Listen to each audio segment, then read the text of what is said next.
आज सबसे पहले मैं आपको गोवा के एक छोटे से गांव से आई एक कहानी सुनाना चाहता हूं और ये कहानी आप ध्यान से सुनिएगा। यहां 10वीं क्लास में पढ़ने वाले एक 16 साल के लड़के के मोबाइल फोन की स्क्रीन टूट गई। वो लड़का इसी मोबाइल फोन पर अपनी ऑनलाइन क्लासेस लिया करता था। एक दिन उसने अपने पिता से कहा कि वो उसके मोबाइल फोन की स्क्रीन रिपेयर करा दें, जिस पर 2000 रुपए का खर्च आना था।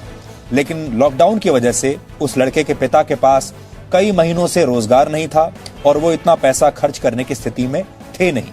इस पर पिता और पुत्र के बीच थोड़ी बहस शुरू हुई और पिता ने अपने पुत्र का उसकी कमीज का कॉलर पकड़ लिया।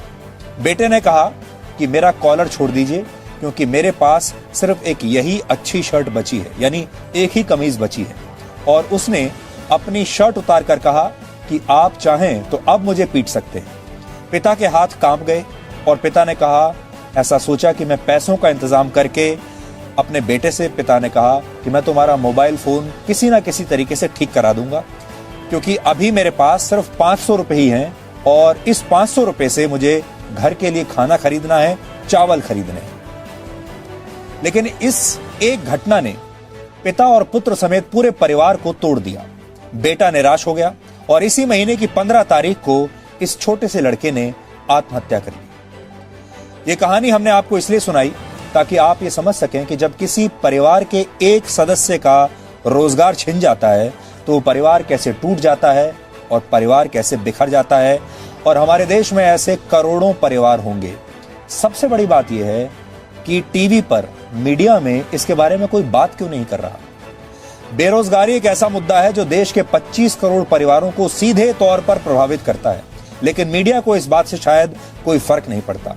आपको ऐसी खबरें तो दिखाई जाती हैं जो आपका समय बर्बाद करती हैं, आपका मनोरंजन करती हैं, आपको रियलिटी एंटरटेनमेंट दिखाती हैं।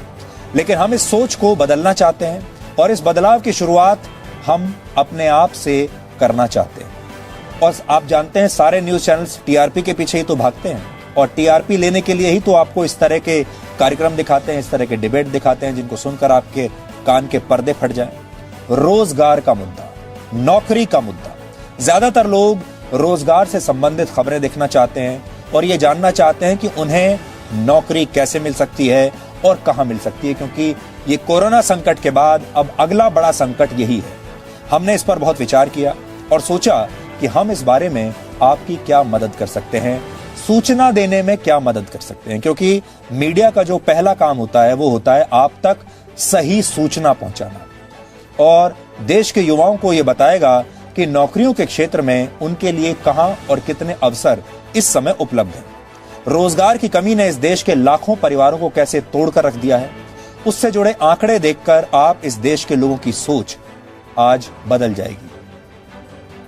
क्या आप जानते हैं भारत में हर दिन 10 लोग सिर्फ इसलिए आत्महत्या कर लेते हैं क्योंकि उनके पास नौकरी नहीं है। रोजगार के अभाव में आत्महत्या करने वालों में औसतन 9 पुरुष और 1 महिला होती है। अकेले वर्ष 2018 में 12,000 से ज्यादा लोगों ने रोजगार न मिल पाने की वजह से आत्महत्या कर ली थी। भारत में वर्ष 2019 में यानी पिछले साल कुल 1,39,000 लोगों ने आत्महत्या की थी और इनमें से 10% से ज्यादा लोग बेरोजगार थे। 2019 में ही भारत में 10,000 किसानों ने भी फसल खराब होने और कर्ज के दबाव में आत्महत्या कर ली थी। अब आप सोच सकते हैं इन सारे लोगों के परिवार कैसे टूट चुके होंगे। और यहां ये सब हम आपको वो लोगों के बारे में बता रहे हैं जिन्होंने आत्महत्या कर ली।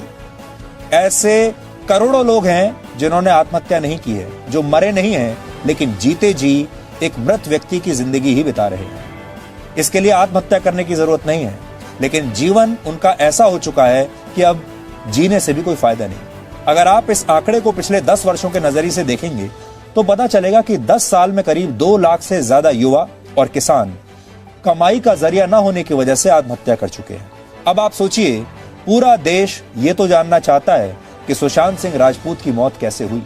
हमें इसमें कोई आपत्ति नहीं है, जानना चाहिए। लेकिन क्या आप में से कोई उन लाखों लोगों के बारे में भी जानना चाहता है जिन्होंने बेरोजगारी की वजह से अपनी जान दे दी? आपके भी जान पहचान वालों के बहुत सारे परिवारों में ऐसे लोग होंगे जिनकी नौकरियां या तो चली गई हैं या उन्हें मिली ही नहीं है और इस समय वो बहुत बुरी स्थिति में है। सुशांत की मौत की जांच सीबीआई से कराए जाने की मांग बिल्कुल सही है। मांग तो उठती है कि सुशांत की मौत की जांच सीबीआई करे, लेकिन कितने लोग हैं जो बेरोजगारी की वजह से होने वाली मौतों की भी कोई जांच कराना चाहेंगे?